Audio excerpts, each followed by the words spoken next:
Reduction of Kepler's second. Yes. Again I am doing the recapitulation part. पहले हमने किया बेटा Kepler's law, ठीक है. सेकेंड पार्ट हमने किया आपके पास Kepler's law के बाद Newton's law of gravitation. Third हमने बताया कि स्मॉल जी और कैपिटल जी में क्या मतलब रिलेशन होता है और what is the weight on moon and what is the weight on the earth. ठीक है, इसके बारे में हमने आपको बताया. उसके बाद मैंने आपको बताया ग्रेविटेशन और ग्रेविटी में क्या डिफरेंस होता है. And today we will do the most important part, that is variation of acceleration of gravity of earth due to its height और altitude we can say and due to its depth. बहुत important part है. ठीक है, हर बार question paper में आता है, तो इसको बहुत ध्यान से समझिएगा जिसने भी नहीं वो करा है please.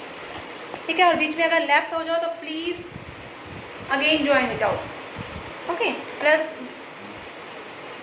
Now see, now today topic is variation of बेटा variation of acceleration due to gravity, acceleration due to gravity of earth due to its altitude. altitude का मीनिंग क्या होता है बेटा? हाइट की वजह से हमने एक्सेलरेशन ड्यू टू ग्रेविटी निकालना है.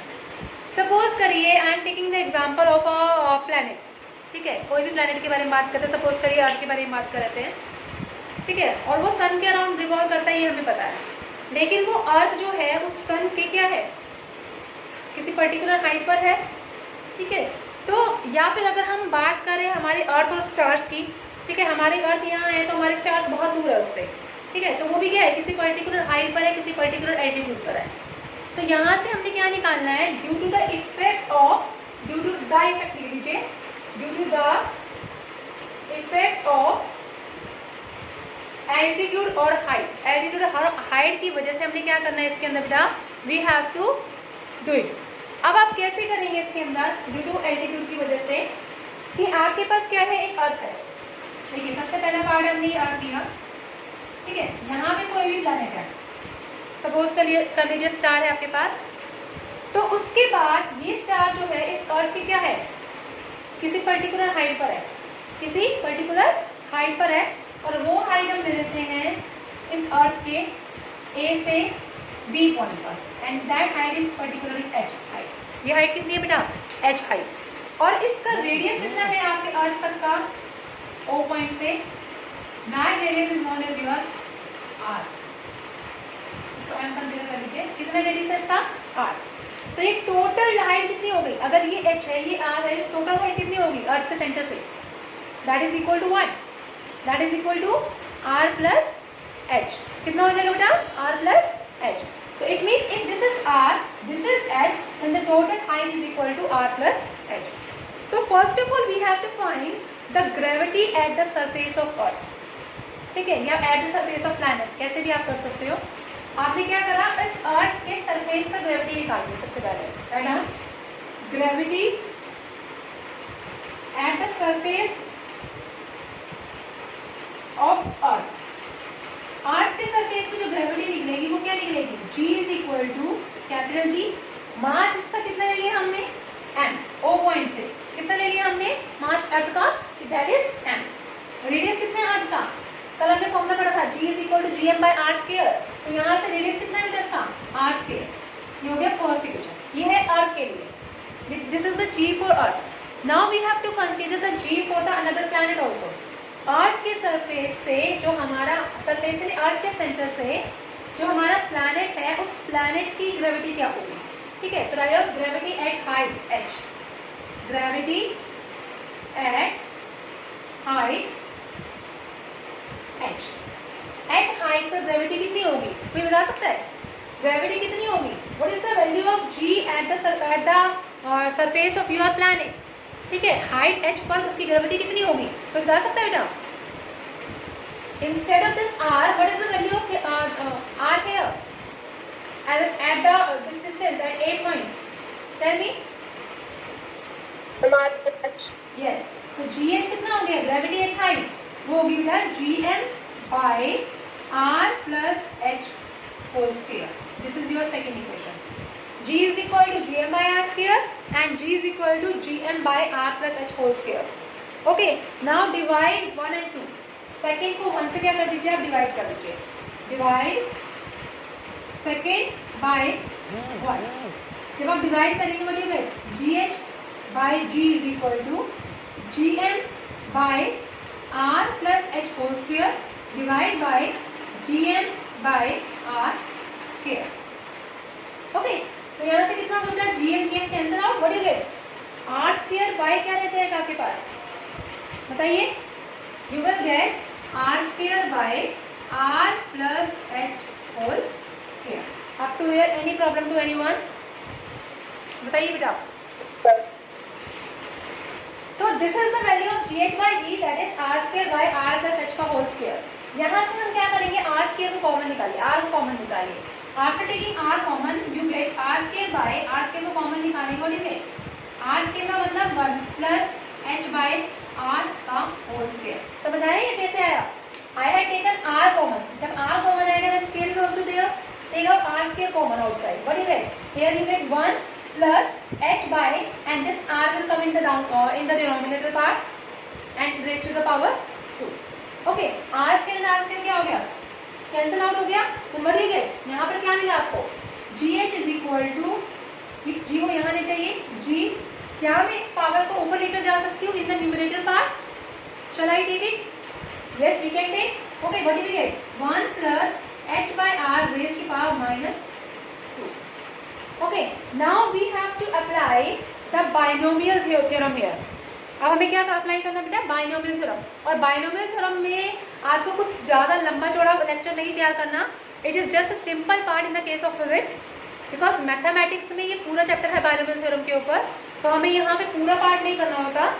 फिजिक्स में एक छोटा सा पार्ट हम यूज़ करते हैं बाइनोमियल थ्योरम का. अगर आपका h जो है r से स्मॉलर होता है, हमेशा याद रखना, अगर आपका h r से स्मॉलर होगा, उस केस में आप ये जो पावर है इसको कहाँ मल्टीप्लाई करेंगे, इसके साथ मल्टीप्लाई करेंगे, सेकंड टर्म के साथ. बाइनोमियल थ्योरम में क्या होता है, आप सेकंड टर्म के साथ आप क्या करेंगे, इसको मल्टीप्लाई करेंगे. क्या करेंगे बेटा, मल्टीप्लाई. अब आप कैसे करेंगे, देखिए, g इंटू, यस बेटा, now it is visible. Okay, ma'am. Yes, now we have to apply the binomial theorem here. How to apply the binomial theorem? ये जो पावर होती है ना बेटा, इस पावर को हम सेकेंड टर्म के साथ, ब्रैकेट के अंदर जो सेकेंड टर्म होती है उसके साथ आप क्या करते हैं, मल्टीप्लाई करते हैं, जितनी भी पावर हो आपके पास. लेकिन कंडीशन क्या होनी चाहिए, कंडीशन इज दैट आपका जो h है वो r से क्या होना चाहिए, छोटा होना चाहिए, स्मॉलर होना चाहिए, तभी बाइनोमियल थ्योरम एक्ट करती है, अदरवाइज एक्ट नहीं करती बाइनोमियल थ्योरम. ठीक है, तो आप वहाँ क्या करेंगे, ये हो जाएगा g इंटू 1 प्लस माइनस क्या हो जाएगा, माइनस, इस 2 को इससे मल्टीप्लाई करेंगे तो क्या होगा, minus 2h by r. g into 1 minus 2h by r. ठीक है, यहाँ से आपने क्या लगा दिया, आपने बाइनोमियल थ्योरम लगा दिया. अब मुझे एक चीज़ बताइए, क्या मैं यहाँ पर gh को लेस देन g बोल सकती हूँ? Why I am saying less than g? Because gh value is g into 1 minus 2h by r. It means इस gh की वैल्यू के अंदर कुछ टर्म माइनस में आ रही है. It means if we are subtracting anything from the any object, तो हमें क्या मिलता है, उस ऑब्जेक्ट का वेट कम मिलता है ना. अगर हम कुछ ऑब्जेक्ट में क्या कर लेते हैं, निकाल लेते हैं. सपोज करिए मैं इसके अंदर से इसकी जो मार्कर की इंक है, जो अंदर वो इंक वाला पार्ट होता है, उसको निकाल दूँ तो इसका वेट क्या हो जाएगा, कम हो जाएगा. सिमिलरली यहाँ पे माइनस साइन है. If something is subtracted from this part, अगर इस पार्ट में से कुछ सब्ट्रैक्ट कर दिया जाए तो ये टर्म क्या हो जाएगी, तो लेस नहीं हो जाएगी, है ना. तो यहाँ से हमने क्या बताया कि from this we get gh is less than g. यहाँ से हमें क्या मिला, gh जो है वो लेस देन g है. ठीक है बेटा, इट मीन्स जितनी ज़्यादा हाइट होगी, क्या बोल रही हूँ मैं, ध्यान से सुनिएगा, maximum is the height, minimum is the gh. अब देखिए हाइट को बढ़ाते जाइए, माइनस में हाइट जितना ज़्यादा मैक्सिमम होगा, gh उतना क्या होता जाएगा, लेस होता जाएगा. क्या होता जाएगा बेटा, लेस. ठीक है, तो यहाँ पे आप लिख सकते हैं कि maximum is the height, maximum is the height, minimum is gh. यानी कि आप जितना ज़्यादा हाइट पर जाते जाएंगे उतना ही ज़्यादा आपकी ग्रेविटी क्या होती जाएगी, कम होती जाएगी. तभी तो कहते हैं कि स्पेस में जब आप जाते हैं तो आपकी हाइट क्या, जितना हाइट पे आप जा रहे हैं तो वहाँ पे जो एयर की वो है, वो क्या हो जाती है, कम हो जाती है ना। तो इट मीन्स वहाँ पे ग्रेविटी क्या हो जाती है, लेस हो जाती है, बिल्कुल नेग्लिजिबल हो जाती है। That's why this is the reason of that part कि GH जो है वो G × 1 - 2h/r के इक्वल होता है। अगर H वहाँ पे मैक्सिमम हो गया तो आपका GH क्या हो जाएगा, मिनिमम हो जाएगा। ओके बेटा, this is the part of variation of acceleration due to the effect of what, altitude. इसी के अंदर हमने क्या निकालना होता है, we have to find the percentage decrease in the value of G with height, कि कितना परसेंट वैल्यू डिक्रीज हुआ G के अंदर हाइट के साथ। ठीक है, बहुत इंपॉर्टेंट पार्ट है क्योंकि इसके बेसिस पे न्यूमेरिकल भी पूछे जाते हैं। तो right the next part in this topic only, madam percentage decrease in value of, percentage decrease in value of G with height. Height के साथ कितनी परसेंटेज वैल्यू डिक्रीज हुई G के अंदर, वो आपको क्या बताना है, यहाँ पे अंदर बताना है। अब देखिए, अभी हमने पढ़ा ये अर्थ था, दिस इज अ प्लैनेट, ठीक है। हाइट पर जो ग्रेविटी आई थी वो कितनी आई थी हमारी, GH = G × 1 - 2h/r, ये आई थी हमारी, ठीक है। और इस पे जो हमारी ग्रेविटी थी वो हमने G ले ली, G = Gm/r² हमारा फॉर्मूला था। तो परसेंटेज डिक्रीज निकालने का मेरा फॉर्मूला क्या होता है, राइट आउट, परसेंटेज डिक्रीज निकालने का फॉर्मूला होता है एक्चुअल वैल्यू में से न्यू वैल्यू को माइनस कर दीजिए, actual value minus new value divided by actual value into 100। This is the formula for finding the percentage decrease. आपके पास कभी भी कोई न्यूमेरिकल आ जाए इसकी बेसिस पर कि आपको परसेंटेज डिक्रीज निकालना है, तो कैसे निकालेंगे, आप पहले माइनस करेंगे, एक्चुअल वैल्यू में से न्यू वैल्यू को माइनस करेंगे और उसको एक्चुअल वैल्यू से डिवाइड करके इनटू 100 कर देंगे, ठीक है। अब देखिए, पहले क्या था, परसेंटेज डिक्रीज इन G के केस में आपका परसेंटेज डिक्रीज कितना था, G एक्चुअल वैल्यू क्या थी, G थी, न्यू वैल्यू क्या आई, GH आई, एक्चुअल वैल्यू नीड क्या हुई, G × 100। This is known as the percentage value decrease in G, ठीक है। आप GH की वैल्यू पुट कर दीजिए इसके अंदर, ठीक है। जैसे आप GH की वैल्यू करेंगे तो क्या आएगा आपके पास, देखिए बेटा, तो जहां पर भी आपका GH है इसके अंदर वैल्यू पुट कर दीजिए, क्या आएगा आपके पास, देखिए ये आ जाएगा आपके पास G माइनस GH कितना है आपके पास, what is the GH value, GH की वैल्यू कितनी थी, G × 1 - 2h/r, यहाँ पुट कर दिए G × 1 - 2h/r, यहाँ पुट किया, divide by G × 100, divide by G × 100, ठीक है। अब इसको सॉल्व करिए, G को कॉमन निकाल लीजिए बाहर, कितना आएगा, निकालिए G को common, take out G common, we get here 1 minus, ये तो G कॉमन आ गया, अब अंदर क्या रह गया, ये हो गया 1 - 2h/r divided by G × 100, G × 100, okay बेटा।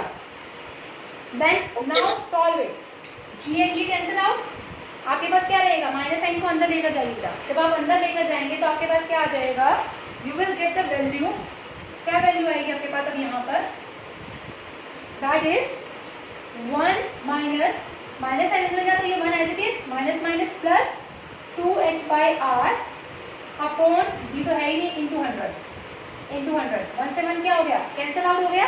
तो आपके पास कितना रहा परसेंटेज डिक्रीज, 2h/r × 100, ये आपके पास क्या आ गया, परसेंटेज डिक्रीज इन G आ गया, जिसके थ्रू आपने क्या दिखा दिया कि इतना परसेंट वैल्यू जो है G की डिक्रीज होती है। अभी आप देखेंगे जब आप डेप्थ का केस करेंगे तो in the depth case you will know कि यहाँ पे क्या आएगा, 2h के प्लेस पर हाइट है तो 2h आएगा, when it is there in the case of your that depth, ठीक है। डेप्थ के केस में क्या आएगा भी आप देखेंगे, बिल्कुल सेम फॉर्मूला लगेगा डेप्थ में भी, लेकिन कैसे लगेगा अभी वो आपके बारे में डिस्कस कर देंगे, ठीक है। Up to here any problem to any, we have to come to the next part, that is the effect on depth. Now see the next part is effect of depth. ये दोनों part बहुत important है, effect of depth, ठीक है। अब effect of depth में क्या है, डेप्थ का मतलब क्या होता है, गहराई नीचे, ठीक है। जितनी गहराई हो सकती है, जैसे सपोज करिए अर्थ के अंदर हमने क्या कर दिया, बहुत सारा एक डिगिंग पार्ट कर दिया, ठीक है। तो इन दैट डिग वो क्या है, बहुत गहराई में है, then that is known as what, that is known as its depth, उसको क्या बोलेंगे, इसका डेप्थ बोलेंगे, ठीक है। तो ऐसे यहाँ पर है, उसका डेप्थ क्या है, डेप्थ को कैसे निकालेंगे, ये आपका अर्थ है, ठीक है। अर्थ का रेडियस हमने क्या ले लिया, लेट इट बी आर, हमारे पास रेडियस क्या है अर्थ का, सेंटर से let it be R, R हमारा रेडियस हो गया। अब हमने क्या कहा कि डेप्थ के अंदर ना कोई प्लैनेट है, डेप्थ हमने यहाँ तक ले लिया, सपोज करिए यहाँ से लेकर यहाँ तक इसका डी डेप्थ ले लिया हमने, ठीक है। अब यहाँ पर जो प्लैनेट है तो इट मींस उसका भी अपना एक स्फेरिकल पार्ट होगा, this is spherical part of that depth, okay. Planet है तो उसका कुछ ना कुछ डेप्थ होगा। आपको पता हो तो क्या कहते हैं, बहुत बार बोला जाता है कि अर्थ के नीचे भी एक दुनिया रहती है, कभी सुना हो इस चीज़ के बारे में कि below the earth there is a world where the peoples are also staying. I had heard about it but never seen this thing, ठीक है। तो ये क्या है, ये डेप्थ है, हमने क्या ले लिया, डेप्थ ले लिया। अब मुझे ये बताइए, अगर ये डी है, ये आर है, तो ये डिस्टेंस कितना होगा, what is this distance called, बताइए। ये आपका ओ है, ये ए है, ये बी है, तो ये डिस्टेंस बताइए मुझे, O B. If this is R, this is D, then what is this distance called. Maximum में से मिनिमम को क्या कर देंगे आप, माइनस कर देंगे, तो आपके पास कितना आएगा बेटा, यहाँ पे आर माइनस डी आ जाएगा, क्या आ जाएगा आपके पास, R minus D, okay. Now again हमें बिल्कुल सेम वैसा ही प्रोसीजर फॉलो करना है, like in the altitude, same procedure follow करना है। तो जी ऑन अर्थ कितना हो जाएगा, बता सकते हैं, अर्थ के ऊपर जी की वैल्यू कितनी हो जाएगी, G M by R square, this is your first equation, ठीक है। अच्छा, जी ऑन डेप्थ, डेप्थ पे जी की वैल्यू कितनी हो जाएगी, जिसको हम बोलेंगे जी डी, बताइए क्या हो जाएगा, G M upon R minus D का होल स्क्वायर। बस आर के प्लेस पर हमने क्या पुट कर दिया, आर माइनस डी का होल स्क्वायर पुट कर दिया, ठीक है। अब हमें पता है, देखिए मास हमें नहीं पता, मास हमें निकालना है, तो मास के लिए सबसे पहले आपको डेंसिटी निकालनी पड़ेगी, वहीं से आपके पास मास आएगा, ठीक है। डेंसिटी का फॉर्मूला क्या होता है, डेंसिटी को रो से डिनोट करते हैं, mass per unit volume. What is the volume of sphere, what is the volume of sphere, 4/3 pi R cube.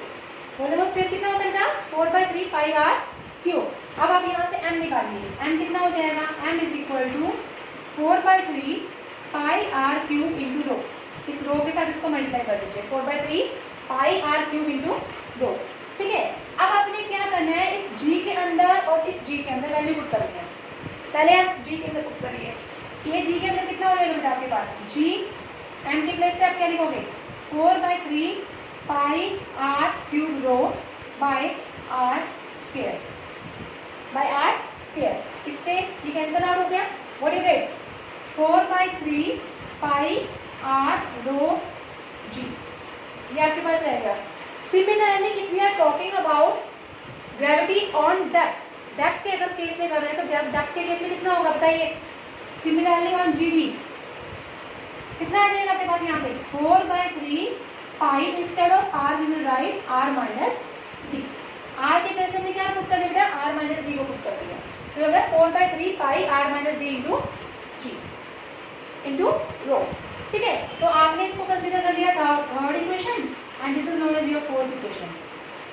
आपके पास जी आ गया, आपके पास जी डी आ गया, नाउ डिवाइड, आप फोर्थ को थर्ड से डिवाइड कर दीजिए, what you get now, after dividing fourth by third you get G D by G is equal to 4/3 pi R minus T rho G divide by 4/3 pi R rho G, ये से ही cancel, rho G से rho G cancel, what you get, R minus D by R, only this is left with you, are minus D by R.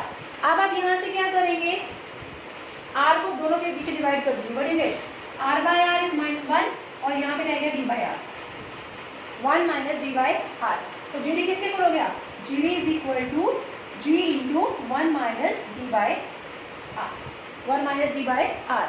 अब यहाँ पर भी क्या आप देख सकते हैं, जी डी जो है वो जी से लेस होगा या ग्रेटर होगा, अब वो आप मुझे बताइए, जी डी इज ग्रेटर देन और लेस देन आर और लेस देन जी, बताइए बेटा जी डी क्या होगा, लेस देन जी होगा या ग्रेटर देन जी होगा,